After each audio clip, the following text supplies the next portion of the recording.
चलिए जी। So hello everyone, क्या हाल चाल। आई होप आप सब बढ़िया रहेंगे, right. So this side C S Vasudev Gyanchandani, a company secretary and law graduate. So आपके इस C S double E T के जर्नी में मैं आपके साथ जुड़ा रहूंगा for business management, right. Business management basically business law and management का दूसरा हिस्सा है, जहां पे हमारा इंस्टीट्यूट आपको ये चीज बताना चाहता है कि बॉस मैनेजमेंट किसको बोला जाता है, मैनेजमेंट के क्या क्या फंक्शंस है, जैसे कि प्लानिंग है, ऑर्गेनाइजिंग है, स्टाफिंग है, कोऑर्डिनेटिंग है, कंट्रोलिंग है। इसके अलावा अगर मैं आपके साथ बात करता हूं तो कौन से नए नए अप्रोचेस आज के तारीख में बिजनेस के ऊपर अप्लाई किए जाते हैं ताकि लोग अपने ऑब्जेक्टिव तक पहुंच सके। एंड चौथे वाले पार्ट के अंदर बेसिकली आपको समझाया जाता है कि क्यों मैनेजमेंट एज अ सब्जेक्ट आपके लिए बहुत ज्यादा इंपॉर्टेंट है as a company secretary, right. तो इंस्टीट्यूट के ये चारों चीजें पढ़ने से पहले अपने को एक बेसिक अंडरस्टैंडिंग गेन करना चाहिए कि बॉस यहाँ पे मैनेजमेंट किसको बोला जाता है, व्हाट एग्जैक्टली मैनेजमेंट इज। तो आज के इस छोटे सी वीडियो के अंदर अपन इतना तो कॉन्सेप्ट क्लैरिटी ले लेंगे कि बॉस यहाँ पे मैनेजमेंट किसको बोला जाता है, राइट। अच्छा, मैनेजमेंट वाले पार्ट को समझने के लिए एक बेसिक सा एग्जांपल लेते हैं ताकि आपको समझ में आए मैं आपके साथ क्या बात करने की कोशिश कर रहा हूं। इमेजिन एक सिचुएशन जहां पे बेसिकली एक शिप है, राइट। वो शिप के अंदर लगभग लगभग 1000 ट्रैवलर्स है जो ट्रैवल कर रहे हैं, राइट।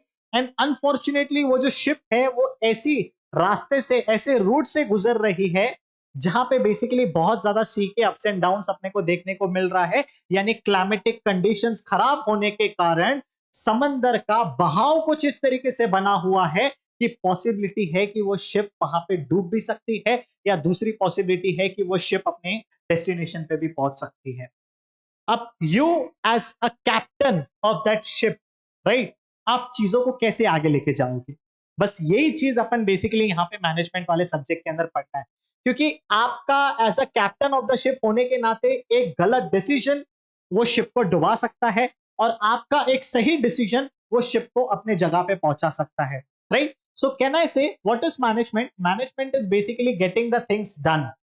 अब इस शिप की अगर मैं आपके साथ बात करता हूं, यहां पे क्या काम करना है, यहां पे मेन काम करना है कि इस शिप को सेफली, राइट, अपने को किनारे पर लाके पहुंचाना है ताकि सारे के सारे 1000 पैसेंजर्स इंक्लूडिंग द शिप को हम लोग सेफली रेस्क्यू कर सके। ये चीज आपके ऊपर है, बस इसी चीज को यहां पे मैनेजमेंट बोला जाता है, राइट। सिंपल लैंग्वेज में मैं अगर आपके साथ बात करता हूं, व्हाट इज मैनेजमेंट? मैनेजमेंट का मतलब होता है to get the things done, right. किस तरीके से आप एज अ पर्सन अपने कंपनी को मैनेज करके एक नई ऊंचाई तक लेके जा सकते हैं, किस तरीके से आप एज अ पर्सन अपने स्टडीज को करके अपने लाइफ में एक स्टेप आगे लेके जा सकते हैं, किस तरीके से आप एज अ एम्प्लॉय अच्छी तरीके से काम करके बेसिकली अपने करियर के अंदर प्रोग्रेस देख सकते हैं, किस तरीके से आप एज अ बिजनेसमैन चीजों को आगे लेके जाते हैं ताकि आप खुद भी ऊंचाइयों तक टच करें and eight the same time आप पूरी अपनी टीम को भी अच्छी तरीके से आगे लेके जाए। क्योंकि आप एज अ टीम मेंबर या आप एज अ बॉस, आपको मैनेजमेंट का नॉलेज होना बहुत ज्यादा जरूरी है, क्योंकि अगर आपके पास मैनेजमेंट का अच्छा खासा नॉलेज नहीं है, you will not be knowing कि बॉस किस तरीके से टीम को मैनेज करना है। एंड जब तक आपको यह पता नहीं है कि किस तरीके से टीम को मैनेज करना है, आप सक्सेसफुल तरीके से अपने बिजनेस को एंड अपनी टीम को कैसे आगे लेके जा सकते हैं, राइट। इसी चीज के बारे में आज हम लोग चीजें डिस्कस करने वाले हैं। So in short, what is management all about? Management is basically all about managing the things and getting the things done, right. इसको अगर मैं आपके साथ थोड़ा सा बात करता हूं तो यहां पे लिखा है management means getting the things done effectively and efficiently. What is effectively? Effectively का मतलब होता है कि बेहतरीन तरीके से हमको वो काम खत्म करना है, एंड एफिशिएंसी का यहां पे क्या मतलब होता है कि मिनिमम रिसोर्सेज को यूज करके हमको काम करना है।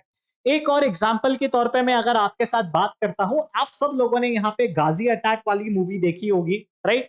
उस मूवी के अंदर बेसिकली यहाँ पे दो सबमरीन्स है जो आपस में क्या करती है, वॉर लाइक सिचुएशन क्रिएट कर रही है, जो आपस में लड़ रही है।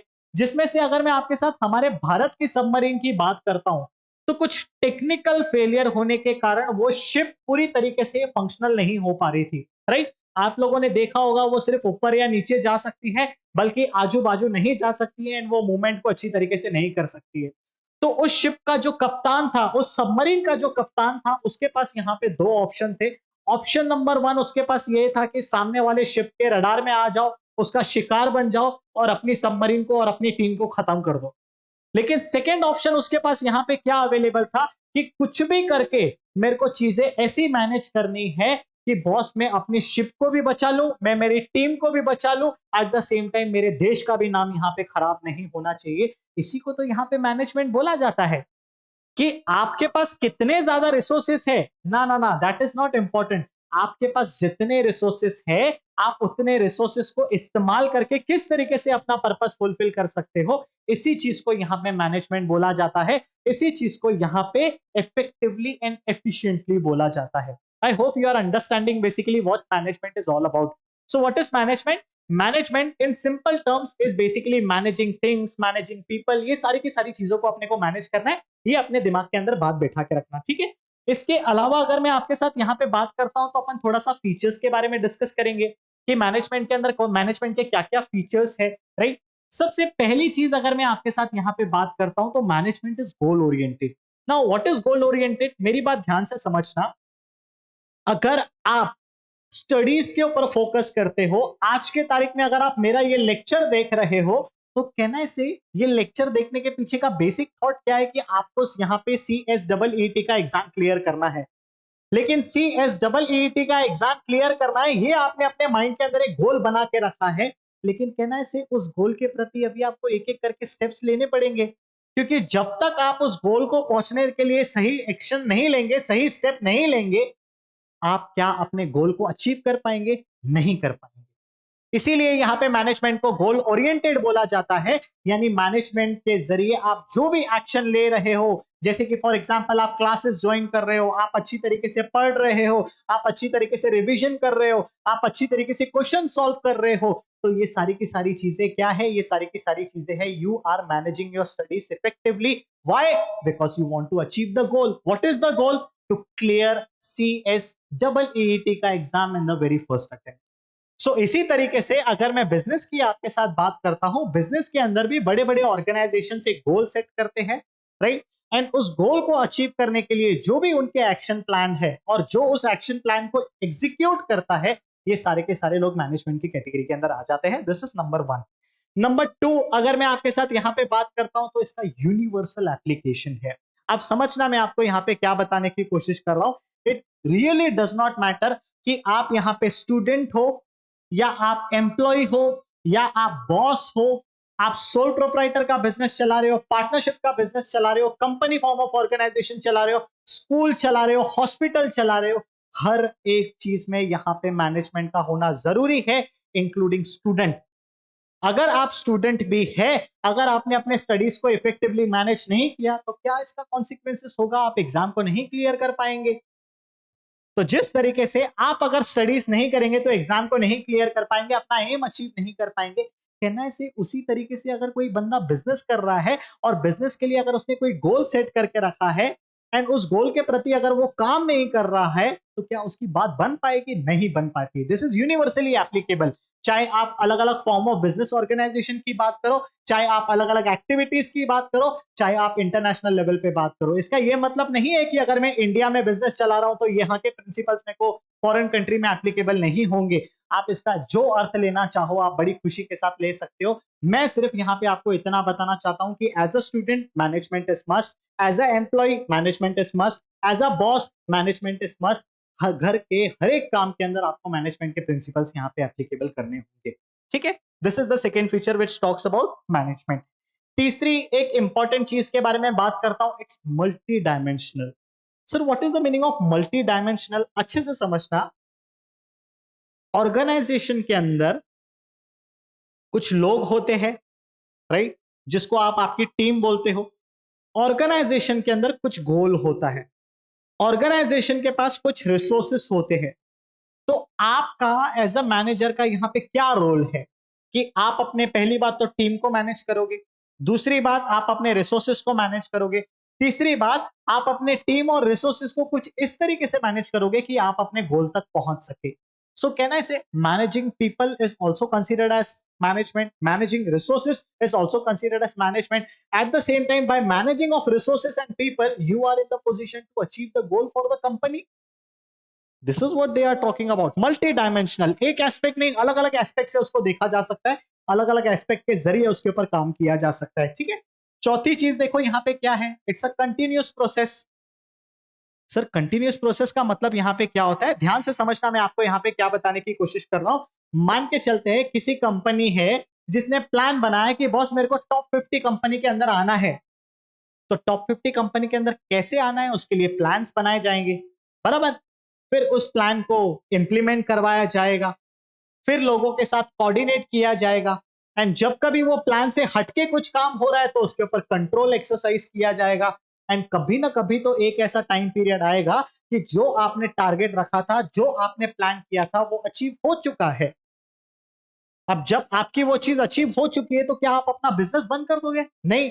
आप टॉप 50 कंपनी के अंदर आने का प्लान बनाया था, आप टॉप 50 कंपनी के अंदर आ चुके हो, should we stop? No. Now there will be the plan कि आपको टॉप 10 कंपनीज के अंदर आना। दोबारा से प्लान बनेगा, दोबारा से ऑर्गेनाइजिंग किया जाएगा, दोबारा से लोगों को हायर किया जाएगा, दोबारा से कोऑर्डिनेट किया जाएगा, दोबारा से कंट्रोल किया जाएगा, दोबारा से रिजल्ट अचीव की जाएगी। जब टॉप 10 में आ जाएंगे हम लोग दोबारा से प्लानिंग करेंगे, टॉप 3 के अंदर आना है। सो मैं आपको यहां पे सिर्फ इतना बताना चाहता हूं कि 10th स्टैंडर्ड खत्म हो गया तो उसने क्या स्टॉप कर दिया क्या आपकी स्टडीज को? नहीं। आपका फर्स्ट गोल था 10th पास करना है, आपका सेकंड गोल था 12th पास करना है, आपका थर्ड गोल है सीएसईटी पास करना है, फिर आपका फोर्थ गोल रहेगा सीएस एग्जीक्यूटिव पास करना है, आपका फिफ्थ गोल होगा सीएस प्रोफेशनल पास करना है, आपका सिक्स्थ गोल होगा इंटर्नशिप खत्म करनी है, सेवेंथ गोल होगा मेंबरशिप नंबर हासिल करना है। उसके बाद फिर आप प्रैक्टिस करोगे, कंपनी करोगे, वो आपका नेक्स्ट गोल होगा। मैं आपको यहाँ पे क्या बताने की कोशिश कर रहा हूँ, it is a continuous process, there is no full stop, it's a continuous process, this is what they are trying to talk about. ठीक है, नेक्स्ट अगर मैं आपके साथ बात करता हूँ, it's a group activity. What is group activity? आप बताओ मुझे, अगर आप बॉस हो तो क्या आप सारी चीजें अकेले मैनेज कर लोगे? नहीं कर पाओगे ना। अगर मैं आपके साथ उस डूबते हुए टेक्निकल फेलियर सबमरीन के बारे में बात करता हूं, तो क्या एक टेक्निकल फेलियर सबमरीन का जो कैप्टन है, क्या वो चीजें सारी अकेले कर रहा है? नहीं। कोई तो है जो रडार को ट्रैक कर रहा था, कोई तो है जो ये ट्रैक कर रहा था कि बॉस कहां से चीजें किस तरीके से चलनी है, कोई तो है जो प्लान को पढ़ रहा था, कोई तो है जो मशीन्स को चला रहा था, कोई तो है, यानी हर एक पर्सन यहाँ पे अपना अपना काम करेगा, तब जाके यहाँ पे आपका पर्पस फुलफिल होगा। अगर मैं स्टडीज के परस्पेक्टिव से आपके साथ बात करता हूं, आपके CSEET का एग्जाम क्लियर होने के लिए इसमें आपके अकेले के एफर्ट्स नहीं है। पहले एफर्ट्स इसमें आपके पेरेंट्स के हैं जो आपके बिहाफ पे फीस पे करते हैं, उन्होंने मेहनत किया है तब वो फीस भर पा रहे हैं। सेकेंड एफर्ट्स यहाँ पे एडुकेटर्स के लिए है जो आपके लिए लेक्चर्स ले रहे हैं, आपको चीजें समझा रहे हैं। तीसरे एफर्ट्स आपके खुद के हैं कि आप पढ़ रहे हो। चौथे एफर्ट्स अपने इंस्टीट्यूट के हैं जो अपने लिए पेपर ऑर्गेनाइज कर रहा है, पेपर ऑर्गेनाइज करके बेसिकली अपने को वहां पे रिजल्ट दिया जाएगा, यानी it is a group activity. एक अकेला बंसन कुछ नहीं कर पाएगा यार, अगर आगे बढ़ना है तो सबको साथ में लेके आगे बढ़ना पड़ेगा, वरना it is total failure. We need to understand this is what they are trying to say. इसके अलावा अगर मैं आपके साथ बात करता हूं तो मैनेजमेंट को यहाँ पे डायनेमिक भी बोला जाता है। सर डायनेमिक मतलब क्या होता है? Dynamic is ever changing, right? Sir ever changing का मतलब क्या होता है? मैं किसी और की क्या बात करूं, there was a time in CS जब सिलेबस अलग था, देयर इज अ टाइम जब सिलेबस अलग था, और आज के तारीख में आप देखोगे तो अभी रिसेंटली हमारे इंस्टीट्यूट ने रिस्ट्रक्चरिंग किया हुआ है। एमसीक्यू बेस्ड था पहले, सब्जेक्ट्स अलग थे, आज के तारीख में सब्जेक्ट्स अलग है। देयर वाज अ टाइम जब आर्टिफिशियल इंटेलिजेंस नहीं हुआ करता था, आज के टाइम में आर्टिफिशियल इंटेलिजेंस है। देयर वाज अ टाइम जब रोबोटिक साइंस को कोई वैल्यू नहीं था, लेकिन देयर इज अ टाइम जहां पे रोबोटिक साइंस को बहुत ज्यादा वैल्यू दिया जा रहा है। सो can I say things are getting change, things will change, you have to change accordingly. So it is dynamic, situation के हिसाब से अपने को डिसीजंस लेना पड़ेगा। अगर एक बॉस हमेशा कूल है, इसका ये मतलब नहीं है कि वो बुरी से बुरी परिस्थिति में भी रह के कूल होना पड़ेगा। जहां उसको एग्रेसिव होना है वहां वो एग्रेसिव होगा, जहां उसको कूल होना है वहां वो कूल होगा, तब जाके वो अपना पर्पस फुलफिल करना सकता है। इमेजिन ना करो, डॉक्टर बेसिकली सर्जरी रूम के अंदर है, एंड सर्जरी रूम के अंदर सिचुएशन बहुत गंभीर हो चुकी है, सीरियस हो चुकी है, एंड डॉक्टर वहां पे जोक मार रहा है। एक्सेप्टेबल? Not acceptable. आप बोलोगे ना नॉट एक्सेप्टेबल, अरे उसका दिल निकला हुआ है बाहर। और डॉक्टर साहब अगर यहाँ पे जोक मारेंगे just because doctor is cool, don't you think so बाकी सारे लोग स्ट्रेस में क्या कर पाएंगे? क्या कुछ नहीं कर पाएंगे। It is ever changing. जब जोक मार सकते हो तब मारो, जब सीरियस कंडीशन है तब सीरियसली आपको काम करना पड़ेगा, and fortunately the doctors are doing this for us. समझ रहा है मैं आपके साथ यहाँ पे क्या बात कर रहा हूँ? सो मैनेजमेंट को डायनेमिक फंक्शन है, ये एक चीज भी अपने को ध्यान में रखना है। इसके अलावा अगर मैं आपके साथ बात करता हूं तो यहाँ पे इनटैंजिबल फोर्स का भी एक वर्ड यूज किया है। What is intangible? जो दिखता नहीं है। आपने पढ़ा होगा अकाउंट्स के अंदर tangible assets, intangible assets. Tangible यानी जिसको देखा जा सकता है, जिसको छुआ जा सकता है। इनटैंजिबल यानी जिसको आप छू नहीं सकते हो, महसूस कर सकते हो।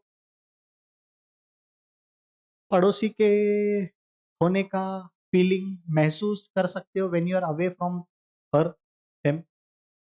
समझ रहे हो मैं आपके साथ यहाँ पे क्या बात कर रहा हूं?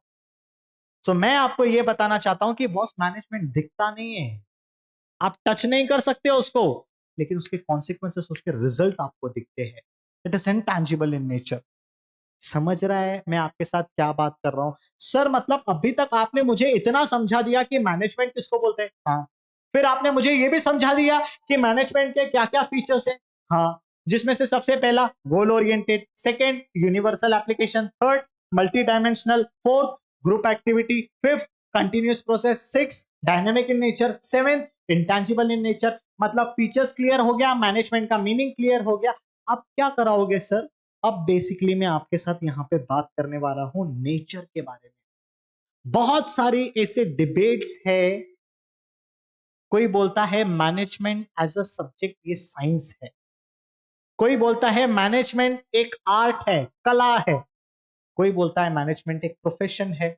सर मैनेजमेंट को साइंस क्यों बोला जाता है? क्योंकि यहाँ पे साइंटिफिक प्रिंसिपल्स है। अब समझना मेरी बात ध्यान से, मैं आपको क्या बता रहा हूं। एज अ मैनेजर होने के नाते मैंने अपने एम्प्लॉयज को कुछ टारगेट दिया है कि ये टारगेट आपको अचीव करना है बॉस। ठीक है, अब मैंने क्या किया, मैंने एम्प्लॉय को टारगेट दिया, एम्प्लॉय काम कर रहा है, काम कर रहा है, काम कर रहा है, काम कर रहा है, फ्रस्ट्रेट हो गया। फ्रस्ट्रेट होने के बाद उसने काम छोड़ दिया, जॉब छोड़ दिया। जॉब छोड़ दिया यानी उसका काम पेंडिंग रह गया, उसके लिए आपको दूसरा एम्प्लॉय अपॉइंट करना पड़ेगा, दूसरे एम्प्लॉय को ट्रेन करना पड़ेगा, और जब दूसरा एम्प्लॉय ट्रेन होगा तब जाके वो काम करेगा। हाँ सर बिल्कुल सही बात है। तो इसमें कंपनी का फायदा है कि कंपनी का नुकसान है? आपने एज अ मैनेजर होने के नाते देखा कि मैं काम दे रहा हूं, लोग रेजिग्नेशन दे रहे हैं, मैं काम दे रहा हूं, लोग रेजिग्नेशन दे रहे हैं। कहने से मेरे अप्रोच में गलती है। अगर बार बार लोग रेजिग्नेशन दे रहे हैं, इसका मतलब जो काम दे रहा है उसके अंदर कुछ खराबी है, उसके अप्रोच के अंदर कुछ खराबी है। तो कहने से अप्रोच अगर बदलेगा तो एम्प्लॉय रिटेन रहेगा। This is what they are trying to say. क्यों उसको आर्ट बोला जाता है? क्योंकि आप किस तरीके से अपने टीममेट के साथ रिलेशन बना के रखते हो। अगर आपके पर्सनल रिलेशंस अच्छे होंगे, अगर आपका बॉस सिर्फ आपके साथ यहाँ पे काम काम काम काम काम की बात कर रहा है, तो आपको लगता है वो आपके साथ अच्छे संबंध बना सकता है? नहीं बना सकेगा बॉस। एंड जब तक आपके बॉस के साथ अच्छे संबंध नहीं बनेंगे तब तक आप भी अपने ऑर्गेनाइजेशन को 100% नहीं देंगे। सो मैनेजमेंट को आर्ट इसके लिए बोला जाता है क्योंकि यहाँ पे पर्सनल स्किल्स का इन्वॉल्वमेंट होता है। साइंस इसके लिए बोला जाता है क्योंकि यहाँ पे चीजों के ऊपर आप ऑब्जर्वेशन करते हो कि मैं ये स्टेप ले रहा हूं तो उसके ये कॉन्सिक्वेंसेस हो रहे, ये स्टेप ले रहा हूं तो ये कॉन्सिक्वेंसेस होते हैं। एंड प्रोफेशन तो उसको इसके लिए बोला जाता है ना क्योंकि आपको स्पेसिफिकली स्पेशलाइज्ड नॉलेज के साथ अपॉइंट किया गया है। समझ रहे हो मैं आपके साथ क्या बात कर रहा हूं? सो ऐसे डिबेट्स हो रहे हैं कि मैनेजमेंट को आर्ट बोलना चाहिए, साइंस बोलना चाहिए या प्रोफेशन बोलना चाहिए। आपको क्या लगता है, क्या बोलना चाहिए? अपने इस स्टडी को थोड़ा सा रेस्ट्रिक्ट करते हुए हम लोग एक एक चीज समझते हैं, एक एक आर्ग्यूमेंट को पढ़ते हैं कि क्यों मैनेजमेंट को आर्ट बोला जाता है, क्यों मैनेजमेंट को साइंस बोला जाता है, क्यों मैनेजमेंट को प्रोफेशन बोला जाता है। उसके बाद आप डिसाइड कर लेना कि बॉस मैनेजमेंट आर्ट है, साइंस है या प्रोफेशन है। इसको साइंस इसके लिए बोला जाता है क्योंकि इसके अंदर सिस्टमैटिक बॉडी ऑफ नॉलेज है, बहुत ज्ञान है, सिस्टमैटिक तरीके से आपको इस ज्ञान को अप्लाई करना है। सेकेंडली अगर मैं आपके साथ बात करता हूं तो यूनिवर्सल एप्लीकेबिलिटी है, जो चीज अपन ऊपर भी पढ़ के आए थे। तीसरी चीज की अगर मैं आपके साथ बात करता हूं तो कॉज एंड इफेक्ट की बात करता है। What is cause and effect? आपने पढ़ा होगा साइंस में, जो चीज ऊपर जाती है वो नीचे आएगी। मैं आपको साइंस नहीं पढ़ा रहा हूं, मैं सिर्फ आपको समझाने की कोशिश कर रहा हूं। कॉज एंड इफेक्ट, आपकी हरकत और आपकी हरकत के करने के कारण क्या कॉन्सिक्वेंसेस आएगा, ये तो अपन ने साइंस में ही पढ़ा है। एक्शन रिएक्शन, केमिकल बेस्ड लेके बैठे हैं लैब में, कौन से केमिकल में क्या डालोगे, कब ब्लास्ट हो जाएगा अपने को समझेगा नहीं। So every action has an equal and opposite reaction, ये अपन ने साइंस में पढ़ा था, जो कि आज तक किधर काम नहीं आया है। मैं बोल रहा हूं बॉस हर जगह पे काम आया है। तो जब आप चीजों को मैनेज कर रहे हो पॉसिबिलिटी है अगर आप अपने क्लाइंट के ऊपर गुस्से से बात कर रहे हो तो उसका कॉन्सिक्वेंसेस क्या होगा, काम फेंक के चला जाएगा। प्यार से बात कर रहे हो आपके कब्जे के अंदर आ जाएगा। So this is what they are trying to say, cause and effect का रिलेशन यहाँ पे है। ऑब्जर्वेशन वाला बहुत बड़ा फंडा है। ऑब्जर्वेशन बोलने का मतलब क्या है, मैं अगर किसी पर्सन को यहाँ पे 50 काम दे रहा हूं तो how effectively efficiently he is able to understand that I am observing, the manager is observing to its teammates. कोई काम कर पा रहा है तो अच्छी बात है, कोई काम नहीं कर पा रहा है तो उससे थोड़ा सा काम वापस ले लिया जाता है ताकि वो बंदा सर्वाइव कर सके। समझ रहा है? तो ये सारी चीजों को ध्यान में रखते हुए मैनेजमेंट को साइंस बोला जाता है। Now why it is considered as art? Because यहाँ पे प्रैक्टिकल एप्लीकेशन होता है। जिस तरीके से साइंस के अंदर अलग अलग थियरीज होती है, यहां पे उस थियरीज का एप्लीकेशन होता है। मैनेजमेंट के अंदर मैनेजमेंट थिंकर्स है। आपके 11th-12th वाले थिंकर का मैं एग्जांपल इसके लिए ले रहा हूं ताकि आप चीजों को समझ सके। आपने हेनरी फ्यूल साहब के बारे में पढ़ा है, आपने फ्रेडरिक टेलर साहब के बारे में पढ़ा है। Henry Fayol and Frederick Taylor, can I say they have given some kind of rules and principles? It's a theory. लेकिन why it is considered as an art? Because आप उस थियरी को अप्लाई कर रहे हो। हेनरी फ्यूल साहब ने बोला है डिवीजन ऑफ वर्क, तो आप डिवाइड करके दे रहे हो। You are applying the theory. Yes, if you are applying the theory there is a personal skill involve, there is creativity involve कि किस तरीके से हंसी मजाक में आप अपने टीम के साथ काम करवा के लेते हो। इसीलिए तो इसको मैनेजमेंट को आर्ट बोला जाता है। सो साइंस बोलना भी गलत नहीं है, आर्ट बोलना भी गलत नहीं है। Why it is considered as a profession? Because यहाँ पे फॉर्मल ट्रेनिंग दी जाती है मैनेजर बनने से पहले। एंड फॉर्मल ट्रेनिंग तो उन्हीं को दिया जाती है ना। मैं किसी और की क्या बात करूं, आपकी बात कर लो। आप जब CSEET का एग्जाम क्लियर करोगे, एग्जीक्यूटिव क्लियर करोगे, आप क्या इंटर्नशिप करोगे कि नहीं करोगे? ट्रेनिंग हासिल करोगे ना। सो उसी तरीके से यहाँ पे मैनेजर बनने से पहले क्या उस बंदे को ट्रेनिंग नहीं दी जाएगी? दी जाती है। क्या वो सर्विस मोटिव से काम नहीं करता है? करता है। एट द सेम टाइम क्या उसको स्पेशलाइज्ड नॉलेज होने की जरूरत नहीं है? है। तो सर यहाँ पे इसका कंक्लूजन क्या निकलता है? क्या हम मैनेजमेंट को आर्ट बोले, साइंस बोले या प्रोफेशन बोले? आपका जवाब बेसिकली यहाँ पे अपने को सोल्यूशन प्रोवाइड करता है कि मैनेजमेंट को यहाँ पे आर्ट भी कंसीडर किया जाता है, साइंस भी कंसीडर किया जाता है एंड प्रोफेशन भी कंसीडर किया जाता है। It is a perfect blend. समझ रहा है मैं आपके साथ क्या बात कर रहा हूं? इन शॉर्ट यहाँ पे देखो क्या है, management is an art. Art of what? Applying the science. What is science all about? Principles, rules, regulation.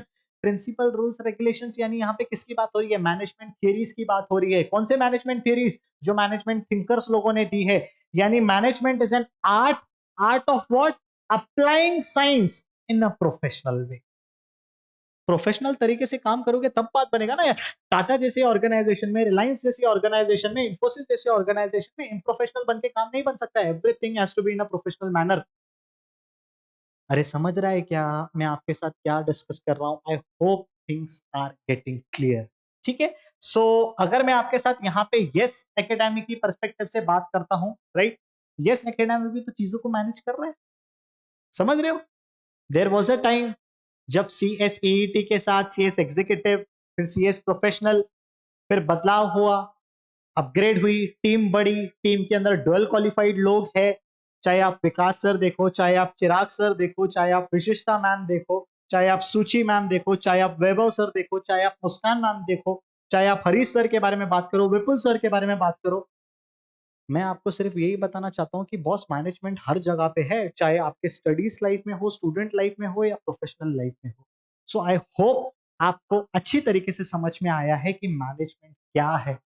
रही बात मेरी, मैं आपको बेसिकली मैनेजमेंट के बारे में पढ़ाऊंगा, समझाऊंगा, प्रैक्टिकली लिंक कराऊंगा। एंड बट ऑब्वियसली एग्जाम पास करना है तो MCQ के प्रैक्टिस तो करने पड़ेंगे ना, वो भी अपन करेंगे। ठीक है। So I hope everything is clear. कोई डाउट होगा, कोई परेशानी होगा तो डेफिनेटली आप यस एकेडमी की टीम को कांटेक्ट कर सकते हो, राइट। यस एकेडमी के आप सब बहुत बेहतरीन तरीके से जानते हो, तभी आप ये वीडियो देख रहे हो कि YouTube पे भी प्रेजेंस है, टेलीग्राम पे भी प्रेजेंस है, इंस्टाग्राम पे भी प्रेजेंस है, हर जगह पे प्रेजेंस है। आप सब जगह पे बेसिकली फॉलो करके रख सकते हो सो दैट आपको अपडेट्स मिलते रहे। ठीक है जी। चलिए, सो मिलते हैं अपन अगले वीडियो के अंदर। Till the time, bye bye. Thank you so much.